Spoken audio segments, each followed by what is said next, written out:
सास जैसा पति। कई औरतों की ख्वाहिश होती है कि वो सिर्फ अपने पति के साथ रहे, क्योंकि सास की झिक झिक किसे पसंद है। एकता की सास साथ नहीं रहती, सिर्फ पति और वो। लेकिन क्या है एकता की जिंदगी बिना सास के? देखिए। अरे अरे एकता, क्या है? रोज लेट उठती हो, कभी तो वक्त पर उठा करो। हाँ, लेकिन उठना क्यों है वक्त पर? 8 बजे तो उठ जाती हूँ मैं। देखो एकता, ये नहीं चलेगा। सुबह 6 बजे उठा करो, खाने में थोड़ी वैरायटी बनाओ और घर को साफ सुथरा रखो ना। अरे अरे अरे, जो मुंह में आ रहा है बोले जा रहे हो। क्या मेरा घर गंदा रहता है? कितना साफ रखती हूँ। खाने में भी हमेशा मैंने अच्छी चीजें बनाई हैं। और फिर ये 6 बजे उठने की जिद क्यों? देखो, मैं नहीं जानता, बस 7 बजे तक घर के मंदिर में दिया जल जाना चाहिए। एकता बेचारी करती भी क्या, पति की बात माननी भी तो जरूरी होती है। एक दिन एकता सुबह पूजा करके पति को प्रसाद देने कमरे में जाती है, तो पति अपनी माँ से फोन पर बात कर रहा है। हाँ माँ, मैंने तो साफ बोल दिया, सुबह 6 बजे उठना है, नहा कर ही किचन में जाना है और 7 बजे तक मंदिर में दिया जल जाना चाहिए। आ रही होगी चाय लेकर। चलिए मैं रखता हूँ माँ, बाय। बेचारी एकता ने पति का ये रूप तो सोचा ही नहीं था।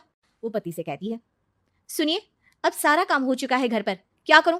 मुझे कुछ देर के लिए मेरी सहेली सौम्या उसके घर छोड़ दीजिए। अरे कैसी बात करती हो कि घर पर कुछ काम करने को नहीं है? होली आ रही है, बाजार से आलू ले आओ, पापड़ बनाओ, नमकीन बनाओ, दही बड़े बनाओ। सब कुछ आज ही बनाना है? अरे अब मन कर रहा है कि सहेली के घर जाऊं तो जाऊंगी ना मैं। आप नहीं ले जाएंगे तो कैब से चली जाऊंगी। अरे अरे, ये क्या बात होती है? चलो ले जाता हूँ तुम्हें, तैयार हो जाओ जल्दी से। कैब की धमकी तो ऐसे दे रही हो जैसे माँ ने दरवाजे में कैब खड़ी कर रखी हो विथ ड्राइवर। बढ़िया आई कैब वाली। हाय रे एकता की किस्मत। वो सोचती है कि सास साथ नहीं है, लेकिन पति के हाव भाव किसी अक्कड़ू सास से कम ही नहीं है। पति एकता को सहेली के घर छोड़कर कहता है, अच्छा सुनो, वक्त पर घर चली जाना और शाम को गर्मा गर्म पुलाव खाऊंगा मैं, बनाकर पहले ही मत रख देना। और हाँ, रायता भी बना लेना। हाँ जी हाँ, फिलहाल क्या मैं अंदर जा सकती हूँ? नाश्ता पेट भर करा दिया, दोपहर का खाना भी पैक कर दिया।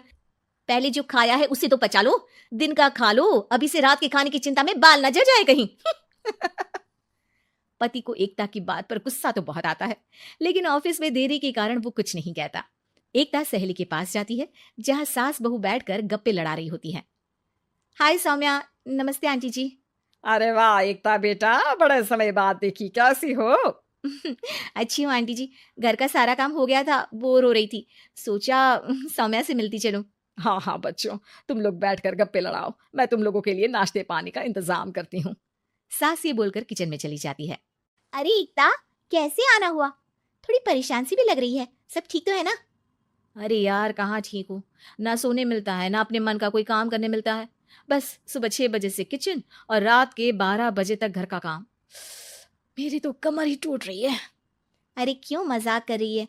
तेरे तो मजे हैं, अकेली रहती है पति के साथ, ना कोई सास ना ससुर, ना आस पड़ोस से मतलब। हम लोगों की सोच, जॉइंट फैमिली है, कितनी परेशानी होती है। अरे रहने देना, वो तो दिख रहा है कि कितनी परेशान है तू। सास किचन का काम कर रही है और तू सहेली से गप्पे। ऐसा कहाँ होता है यार। हाँ वैसे तू बोल तो सही रही है। सुबह थोड़ा सा भी लेट हो जाए ना उठने में, तो मम्मी जी किचन संभाल लेती है। पति तो जाते वक्त उठाते हैं कभी कभी मुझे। पर मेरी छोड़, तू बता, सास साथ रहने आ गई है क्या, जो सुबह 6 बजे उठना पड़ता है?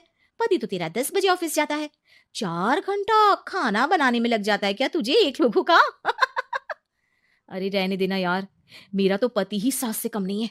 सारा दिन का ड्रामा, अरे बातें सुनाना, बोलियां बोलना, कोसना, क्या क्या नहीं आता है उसे। यार मैं तो हैरान होती हूँ कभी कभी कि ये सास की आत्मा तो नहीं आ जाती ना इसमें। अरे परेशान हो चुकी हूँ। इतना ही नहीं, वो तो अपनी माँ से मेरी चुगली भी करता है। समझ गई। मतलब तेरे पति की गाड़ी चल यहाँ रही है, लेकिन रिमोट तेरी सास के पास ही है। अरे अब जो समझ, रिमोट है या कंट्रोल है। बस मेरा तो मुश्किल हो रहा है यहाँ रहना। सोच रही हूँ 2-4 महीने के लिए मायके चली जाऊं। क्या करेगी? 2-4-10 महीने बाद तो आना ही है ना यहाँ पर। तो क्या करूं, तलाक दे दूं क्या? अरे ये कोई सोल्यूशन नहीं है। तू अपने पति को सुधार भी तो सकती है। कैसे कैसे सुधारूं? सौम्या उसके कान में कुछ कहती है, जिसे सुन एकता खुश हो जाती है। अगले रोज, हाय रे, मेरी तो टांगे ही नहीं चल रही है। हाय हाय हाय, बहुत दर्द हो रहा है भगवान। अरे क्या हुआ एकता, रुको मैं माँ से पूछता हूँ। लेकिन पति जैसे ही माँ से बात करके एकता के पास आता है। क्या नौटंकी है ये? क्यों रो रही हो? अरे कोशिश करो ना उठने की। ये काम से बचने के लिए जो नाटक है ना बंद कर दो, वरना माँ आ जाएगी यहाँ पर। एकता की तो मानो मन मुराद पूरी हो गई। अरे हाँ हाँ, तो बुला लो ना उन्हें, जल्दी से बुला लो। मैं 4-5 दिनों के लिए आराम करना चाहती हूँ। चल तो सकती नहीं हूँ, खाना पीना कैसे होगा? अब क्या था, सासू माँ आ जाती है एकता के घर। सासू माँ, मुझे ये हमेशा बताते हैं कि आप कितनी हार्ड वर्किंग है। बस अब अगले 15 दिनों तक मैं आपको देखूंगी और आपकी जैसी ही बनूंगी। ये बता रहे थे कि आप 5 बजे सुबह उठ जाती हैं और अरे बेटा कुछ ज्यादा ही नहीं बता दिया तूने। अब नहीं माँ, मैं चाहता हूं कि ये आपकी तरह तौर तरीके सीखे, जैसा आप मुझे बताती है ना।